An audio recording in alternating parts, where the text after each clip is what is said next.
Ten Hag's not afraid for his job. He's not afraid about what might happen tonight if Nottingham Forest knock United out of the FA Cup. We're talking everything about Ten Hag's future and what happens if we lose the game tonight, heading into the derby especially.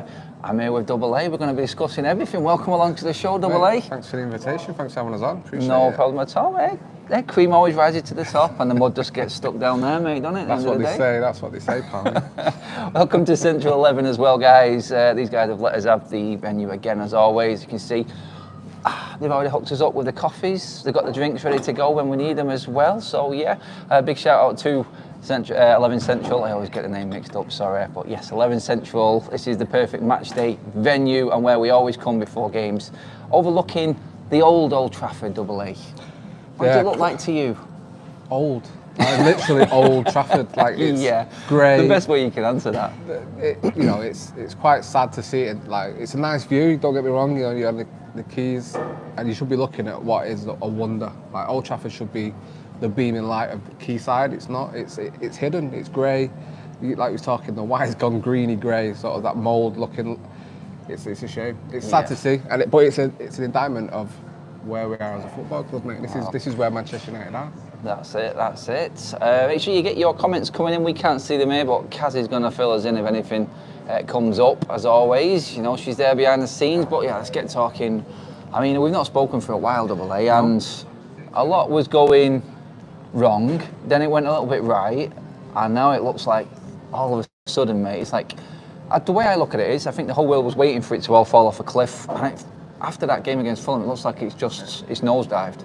It has. I think, sadly, obviously, all season long, we've kind of been waiting for that moment for United to kick on, and it's been several false starts. You know, you think of December when it was win a game, lose a game, win a game, lose a game. Because we don't draw games, do we? We win or lose. No, we don't. But it looks like it's just another one of those false dawns, because I think, despite the good results, despite us looking like we're getting a bit of form together, they all hinged on moments. You know, Mainu scoring a goal, last-minute goals, last-minute winners, and it's just not sustainable, that football. And I think, again, it was just a prolonged false dawn. And that's where we just found ourselves this season. It's been, you know, considering, you go back to the end of last season, how excited we were for this season and the progression we hoped to get on the Ten Hag and these players, because we started to believe in these players, not just the manager. We had hope in the players after some of the performances we saw last season. And it's all just disappeared. And it disappeared before Christmas. And I think, you know, for me personally, for a manager of Manchester United to say in January, February, every game is now a cup final, it's a bit embarrassing. Yeah, I mean, it's a cup final every time anyone turns up to Old Trafford because of the nostalgia, the history, and actually playing in one of the most famous stadiums in world football. I understand that. I understand when you go away, United are in town. Yeah. We've been away, home and away, mate. We've travelled around watching United, and it has that vibe about it. It is of United are in town, here come, let's put that extra bit of effort in. You have to deal with that as a United player. And I don't think mentally we've had that, but the big concern at the moment is after the result, we put that to bed full and we're trying to forget it fast. But what Ten Hag has been saying, yesterday's press conference for one, the unstoppable Anthony comment, and then afterwards in the embargoed version of the press conference, he's come out saying he's not worried about getting publicly backed by Sir Jim Ratcliffe. He's got a process. He sees his contract and he's going to see it out. He's going to see the 3-year contract. He's quite bullish in what he's saying. Defiant, yeah, he's massively defiant, and I think, so part of me thinks, where's his confidence come from? And whether that is from conversations he's had with Sir Jim or Ineos or whoever it is that he speaks to on a daily basis, he clearly from that believes he's in it for the long haul. And I think it's come out that they believe he'll be here at the start of next season.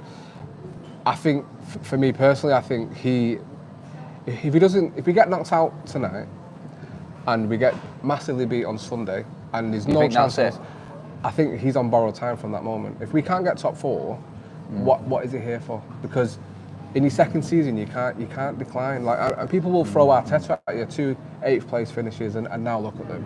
It's not the same.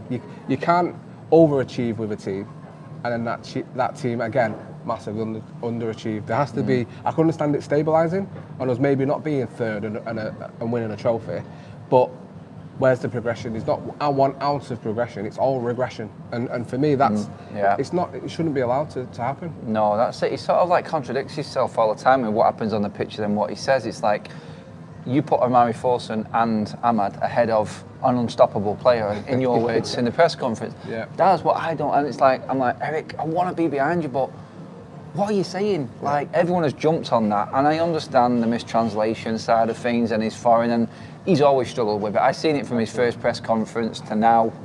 The media here love it, and they jump on it. Yeah. But still, I know what his message is. Everyone can understand. He's saying that Antony is a good player, but he won't play him. That's the thing. Quickly, just want to say big shout out to Stu. Welcome to the Members Club, Stu.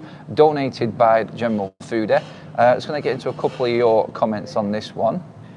Now the sound is better, said Newbies. I thought the sound was perfect from the get-go, mate. It is all okay. We are on location and we're just trying to do it different, guys. That's what it is. But hopefully you can all hear okay. Man United, the most boring team to talk about with the most boring manager and fans. Oh, Christopher's going in on us there. I take it he's not a United fan, eh? I mean, he's not wrong in what he's saying. No, we're not. We are boring to watch. It is dull. Like, honestly, terrible. That place there used to go to Old Trafford knowing that you were going to be entertained. Yeah. It's like the old line from Gladiator keeps coming to mind for me. Are you not entertained? No, I'm not. It's like crap. Not now. It's terrible, yeah. It's, again, you're looking at second season syndrome, not just for the manager, but more for me, the players under the manager. Yep. There seems to be a big emphasis on the downing of tools and spitting dummies and throwing toys out of the pram again. Big name, obviously. And yesterday there was a bit of a conflict in how the story was being put across in Marcus Rashford's and Ten Hag's relationship. One source came out, which was the Sun, and said it's frosty. Yeah. They don't speak to each other. It is coming to a point where one has to go. And then that was kiboshed by another account saying that's not true. That's probably the club saying that everything's all right, as the club would. Yeah. But then TalkSport again this morning has said, yeah, there is a big problem with Ten Hag and Marcus Rashford. Sources inside the club.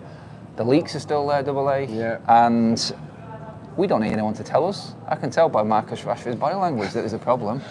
Mate, we sit at Old Trafford 90 minutes every other Saturday. We know exactly what we're getting from Marcus Rashford. We know that that's a player that's not happy. I've seen him the last two home games, I think obviously Saturday and the West Ham game. We won 3-0 in the West Ham game. Yeah. He's walking off the pitch without even applauding the fans. Now I've clocked that myself. Now that to me signals an unhappy player. But these stories coming out in regards to these two not being friends and best mates and you know, coming around for each other for come dine with me nights and stuff like that. It's not new because you think of last season they had fallouts. He left him out of the team against Wolves and he come on and scored. I don't think they've ever had that perfect relationship. Ten Hag, I know you believe he came into the club saying... Should there be a perfect relationship? There should always be that tension. It should be a working relationship. Yeah. Absolutely, if they can work together. Can you get too friendly like Ollie did? And then you've got the opposite end with Ten Hag. Because we saw what happened under Ollie. It was running amok constantly. And that's a lot of the reason why we've got the problems we've got now at the moment. So you can go too far with it, and then there's obviously that more sort of Mourinho kind of, you see what he did with Pogba. Like there's that kind of, that kind of, you have to find that perfect balance. And I think in the main, you think of last season, I think he had that perfect balance because he leaves Rashford out of the team, he comes on and scores the winner against Wolves, so he's already sparking that sort of performance out of a player that he's kind of said, listen, you've done me wrong, you need to prove me right. Now it seems, whether you look at it from the whole Belfast thing, did he come into the team wrongly? Because he scored that goal, everyone's throwing it in your face, oh, he's back, why did you ever doubt him? On that, mate, just a good point that, because that there is the contradiction I'm talking about with Ten Hag. It's like, he comes after that game against Newport, no disrespect, we was at the game, credit to Newport, they came back and made it difficult for United. Yeah. But he, after that game, said, Antony, he got an assist, he got a goal, this is what we expect from Antony. Next minute, he's out of the team and we don't see him again. I don't understand what he's... And then he comes out and has to defend himself in a press conference again yesterday saying, look, he's unstoppable. And there's more to it. The context is over 10 yards, he's very quick, but Antony goes 10 yards and then runs back 20 yards to try and take the player on again or pass it inside. We know what it's like, but that's what I mean with Ten Hag. It's like, we know what we're watching. You cannot hide that. And no matter what you say in a press conference, everyone will always see attitudes, body languages, performances on the pitch. Absolutely, yeah. You can't hide from fans, especially when who go to games.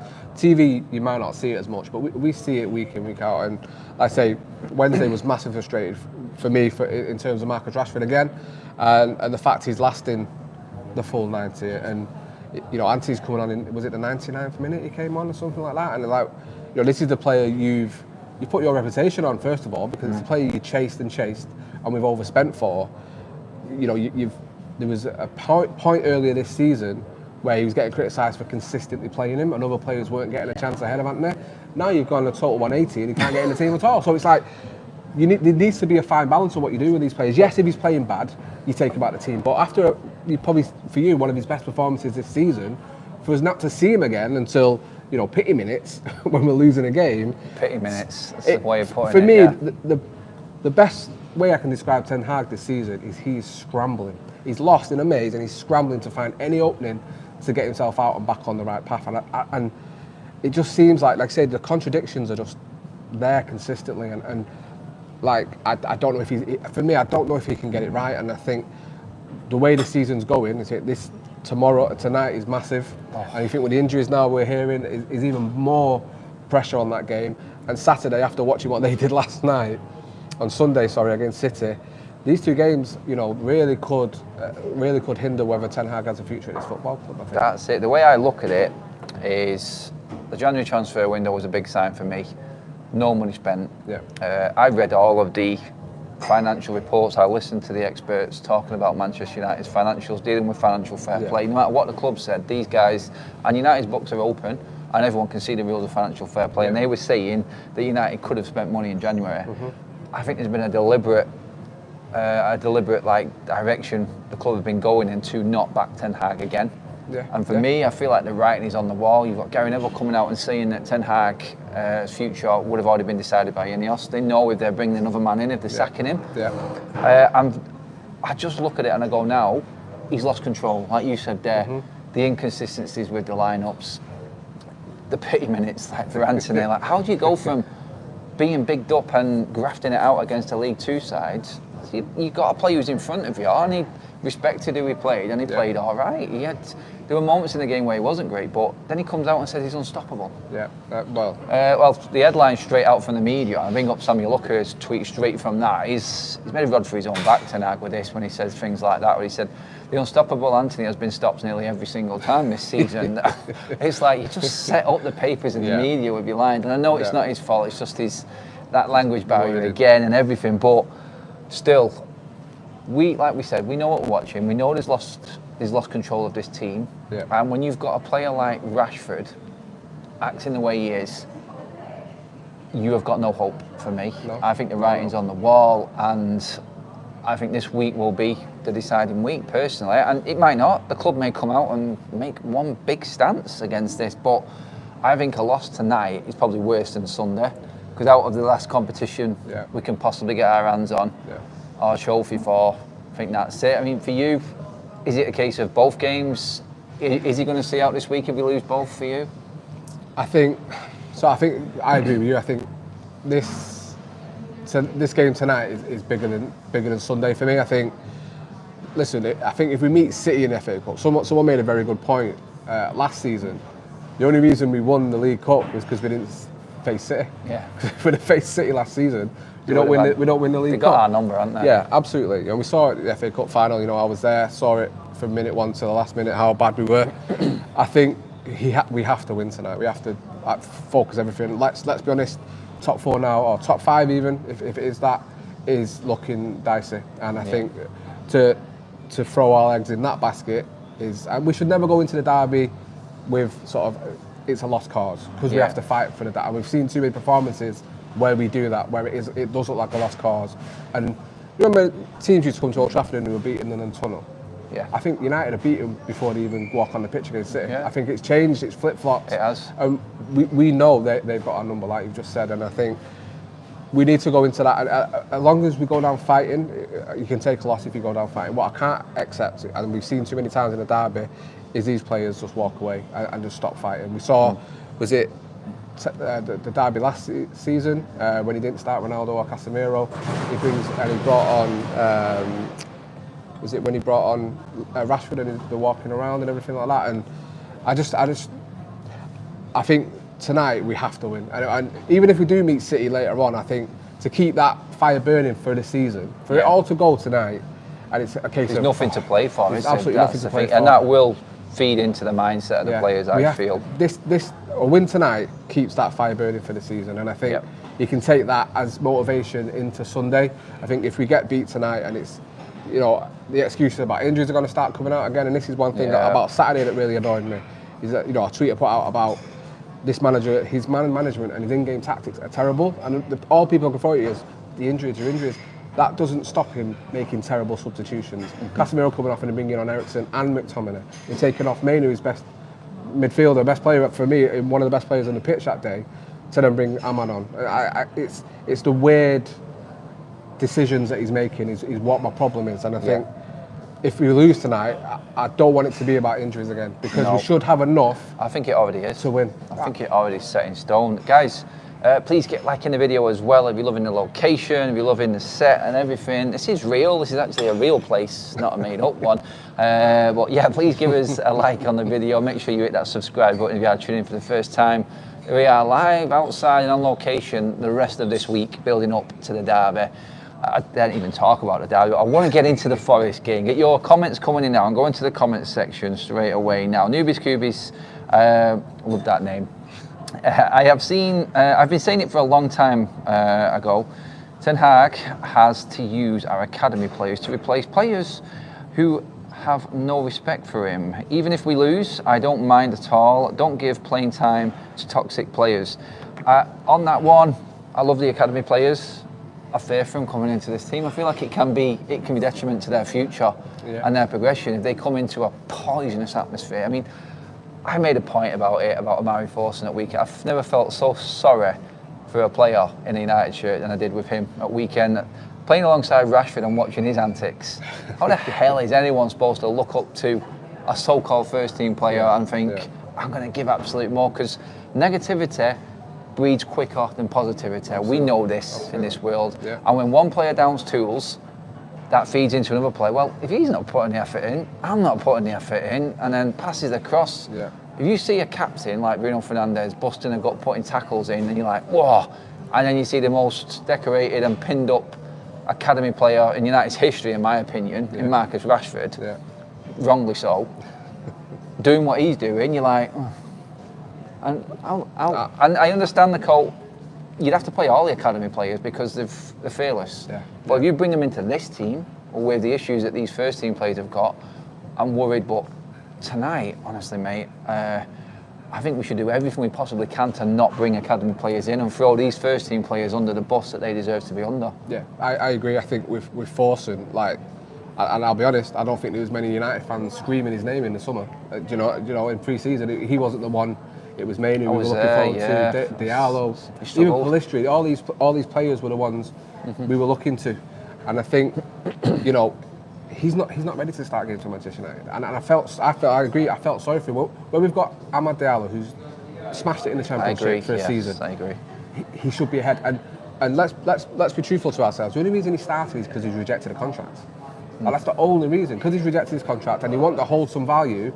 It's, look, you're a first-team player now, sign a contract. And rightly or wrongly, that's my opinion. I think that's what is happening, because for him to start over an £80 million player, for him to start over a young player who is showing willingness, and you've seen the videos of Diallo training on his own and really looking to push and get into the team, had a bad injury, come back, he can't even get pity minutes at the moment. I know he come on Saturday, but before that, Luton away, he couldn't get pity minutes in. You're bringing in a young player who, for me, is definitely not ready. Should still be having those small cameos, that, you know, the pity minutes that Anthony's getting, the little cameos that Diallo's getting, or Amad's getting. Is it on the pity minutes that you talk about there? It's a great name. I might use it going forward now, but it is because they're coming on when the chips are down as well. It's like, I said it's like when I seen Ahmad coming on in the game at weekend, I was like, if I was him, I'd be like, oh, cheers, boss. Yeah. Like, thanks for dropping me in at the deep end, where it's like no one's willing to actually take that risk, or the football's not flowing. It's hard to get into the rhythm of the game and change it. Everyone's like, he's made a change to try and change the flow of the game. This is a player who's not played. Yeah. And you're putting him on. It's like, put him on when we're winning. Yeah. Just put him on when we're actually flowing. It's reminiscent of the Brentford game with McTominay. He brought him on to save his neck, and I think he did that with Ahmad, because I don't think, for me personally, Garnacho and Rashford were up to much on Saturday. I don't think they didn't look dangerous when they were in attacking positions. Yeah. Rashford especially, but we know that when he's at number 9, it's a lost cause. You might as well play with 10 men. I think Ahmad, I don't think he did too bad. I think he's shown some willing. Like he was on my side of the pitch at Old Trafford that second half, and close quarters, there was some hope there for him. And I think players have to back themselves no matter what moment they come on. And I think with Ahmad coming on, I think finally getting that chance, he would have wanted to impress and prove to the manager, yes, you should be starting for me. And that's what has to be in every player's mind. And even Anthony, when he comes on, late on in the game so much, you're probably not even going to do anything at all. You still have to have that mindset, whereas if I get a chance, I've got to affect the game in a positive way. And that's what any player should do. Just going back to your point before about these young players starting games and forcing being an attacking player looking at Rashford.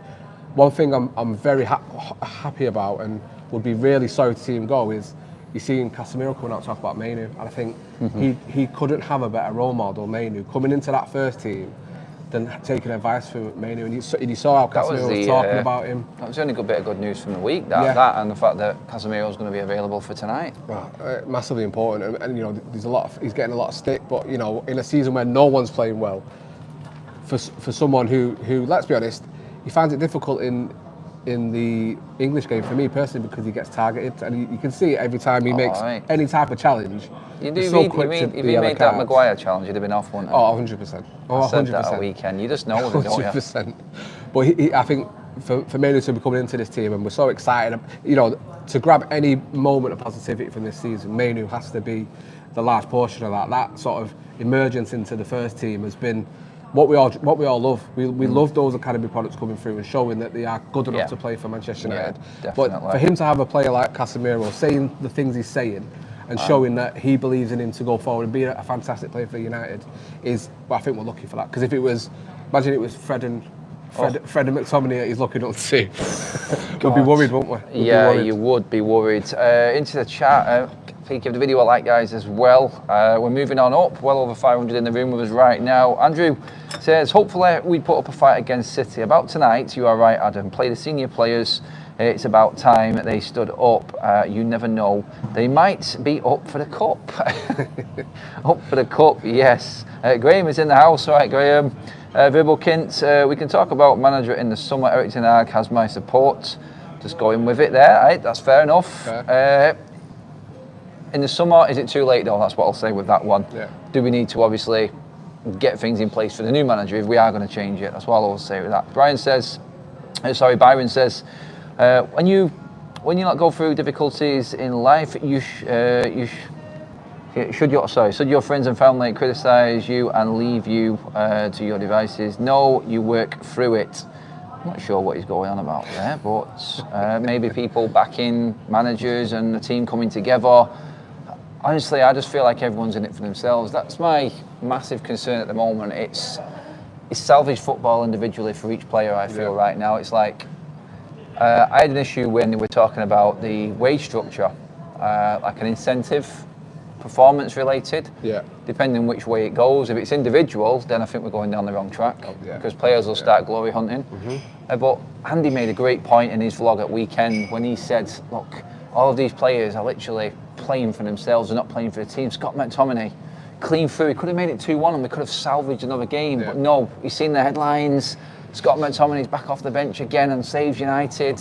He could have played the ball through, he got stuck in two minds and made the wrong decision. That is what Ten Hag has not got into these players for me, more than anything. Rashford goes through, you know what he's going to do. Yeah, absolutely. Look at some of Højlund's goals. He's had to dig out goals out of nothing. Like the one from Spurs when Rashford ran into a blind alley. Somebody got an assist for that. For that, for ballsing up, he actually got an assist for that. So there's one for the stat monsters anyway. But I feel like the breath of fresh air players, the Garnacho, Mainu, Højlund, how long will it take?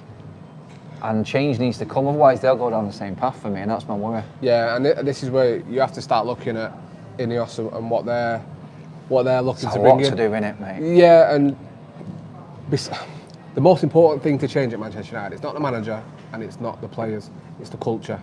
once they set that culture, and it's like he said, it's about that common goal of pushing Manchester United back into the upper echelons of not even just Premier League, world football. When that is the common goal for everyone that's under the umbrella, plays at the stadium, works at the stadium, that's when we're going to start. And if you get there, you get the rewards. Absolutely. That's Absolutely. it. You get the financial rewards, the bonuses, and everything like that. If you get that, I think it needs to be team-related performances. So you win a certain amount of games in a season, which guarantees you, say for instance, 22 wins in a season. That's pretty much got you in top 4. Yeah. There's the first incentive. That's what we go. Win a trophy, bigger incentive. The class of the trophy, it goes up and up and up. Champions League, Premier League. That's where it needs to be, but it's for the whole team, not just an individual player. Yeah. So the biggest concern we've got is, it's like, can they do it in the time span that Sir Jim has given them? 3 years. That's a lot to do in one summer, and for me, that is the end of the manager. I think he hasn't got time to blood another manager in. So if he goes all in on Ten Hag, he has to give him another contract and somehow make this work. Now, the only side of me that thinks that's good is because he will 100% be out in the players. Yeah. If another manager comes in, you know what I'm going to say, don't you?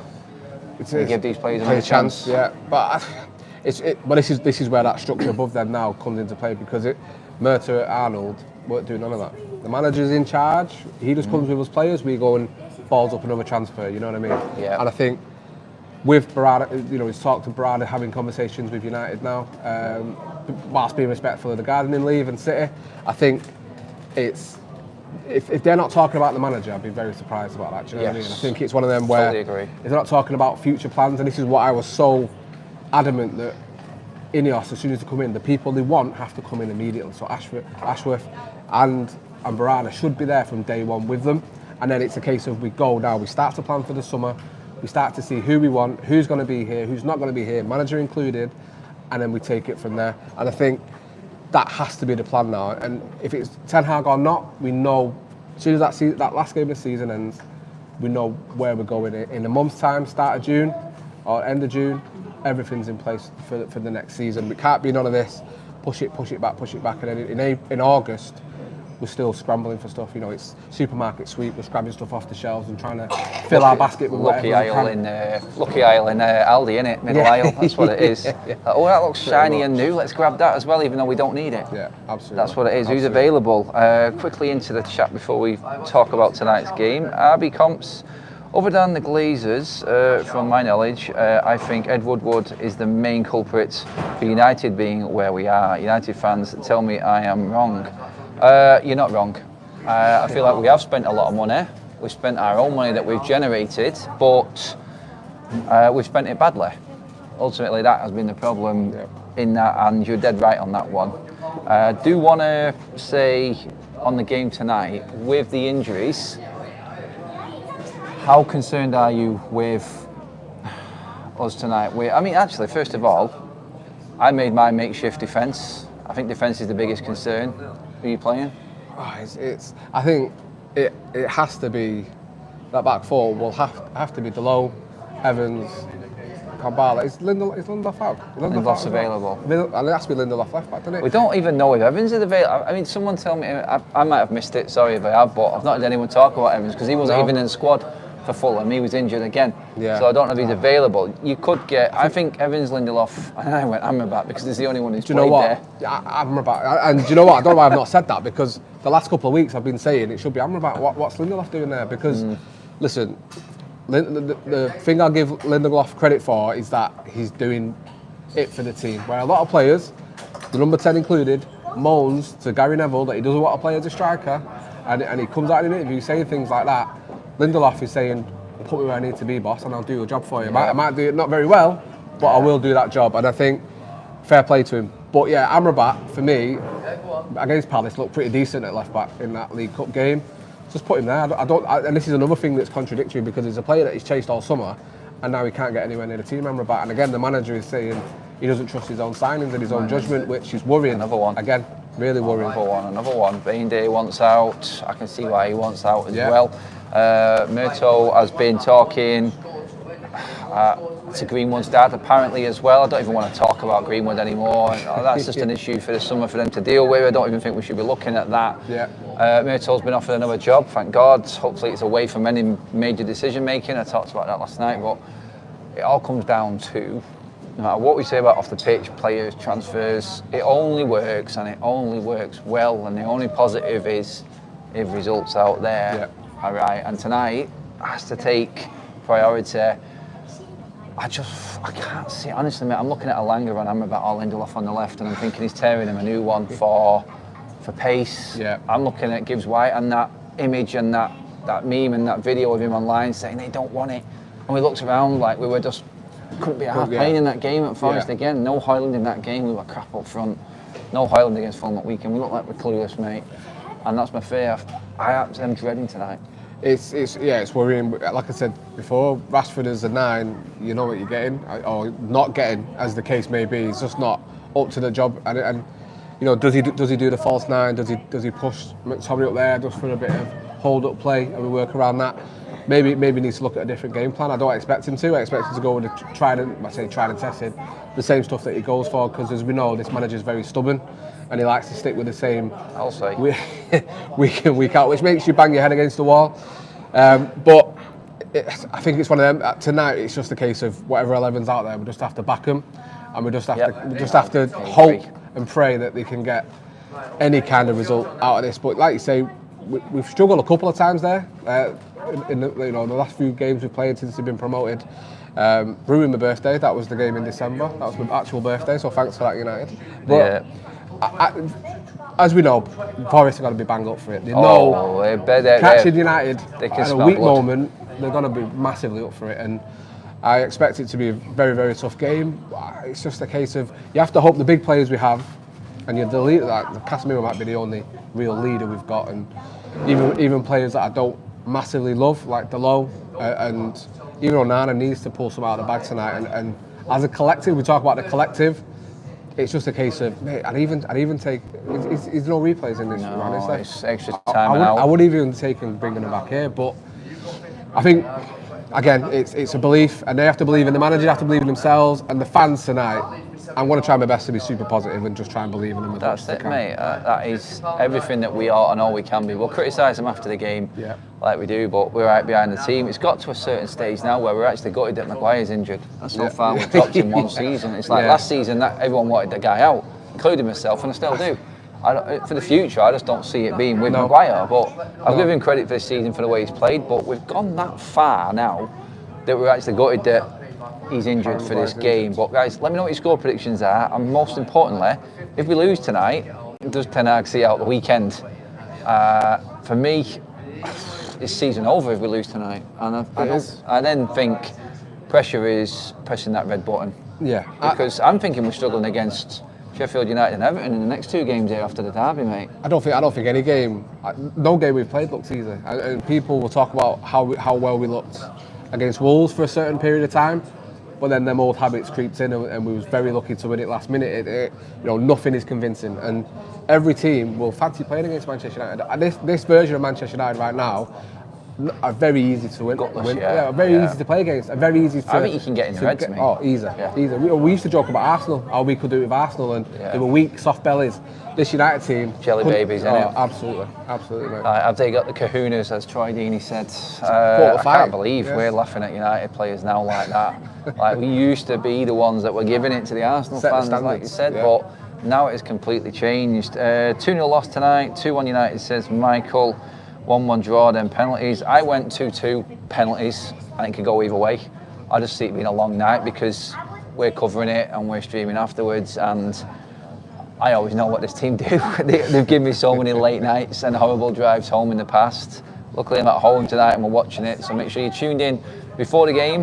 We've got the warm-up show, and then after the game we've got the breakdown with me and Jay as well, guys. But before we go, Double A, prediction, what are you going with? So you say a lot of it depends on that lineup, mate. I think it's hard to even like put a prediction in. I'm going to tell you right now. Go on. I think Bruno will be fit. I think Varane will be out. When someone says that Bruno could be out, that guy will literally he'll inject something into himself just to make him fit. Absolutely. Varane, any opportunity if he's out. So it's going to be Amrabat, Lindelof, Evans or Camberwella, Dalot. It'll be Mainu, McTominay and Bruno, and the front three will be Anthony, Rashford and Garnacho. You don't think Casemiro will make it? Oh, sorry, Casemiro. I forgot all about Casemiro. No. Why am I thinking? Yeah, sorry, I actually got mixed up then with Bruno actually being in. I was thinking we need another midfield. No, so the midfield stays the same. I do apologise. I got that completely wrong. The front line destroys me. That's where I'm worried. It's like we can be all right. We can have a good defensive performance, but the pressure's going to keep coming because we don't score goals. And our front three of Rashford, Garnacho, and Anthony fills me with zero confidence. If we went with that team, what's your prediction? 5-0 for it though. I think, mate. No, yeah. I think it could be 2-1 either way. I think it's that tight, which is a strange thing for United to be thinking against Nottingham Forest. And Forest are a decent team, but I shouldn't be here sitting thinking it could be 2-1 either way. And that's a sad indictment of where we are at the moment. And I think I have to ask, because obviously we're talking about Forster. Do you think there's a chance Forster might start again? Because he's raved about him again. And he thinks, he believes in him. He looks stupid after the big up he gave him. If he does, do you think that's curtains for his career? Yeah, I think he's done anyway, mate. Yeah. Like the stories we heard about him actually, the club now looking at any offers. Yeah. I think he would. I mean, I don't know what the offer will be. I mean, a Milky Bar and 2 packets of Space Raiders or something. Right. Honestly, mate, I'd take a chomp for him right now. They're expensive nowadays. A Freddo, we get a bit of money if we get a Freddo. They're worth a bit now. It's like the old tub of heroes, isn't it? Anthony's like the eclair at the bottom that no one wants. No one wants. You have 10 of them at the end. That's the one, isn't it? But yeah, guys, that is it all summed up. Thank you for tuning in as always for this live outside here at 11 Central. Big shout out to these guys. They have massive match day offers going on right now. They've got an early start against Everton because it's an early kick-off here, so breakfast is on the go there. Join us here. We'll be here if you want to come and have a chat with us. And then obviously after that we've got Paddy's Day as well here at 11 Central, so make sure you're here for that one as well, and all special offers are on their Instagram page as well. But Double A, absolute pleasure, mate. Appreciate it. Thank you for coming on. Make sure you get your comments in as well when the video's finished, guys. Give the video a like, please, and make sure you hit that subscribe button. We're on the road to 40k, almost there. I think we'll be there by the City game, hopefully. And we'll see. Hopefully that's celebrating a miraculous win. But that's it for now, guys. Thanks for tuning in, and we'll see you all later for the warm-up before the game.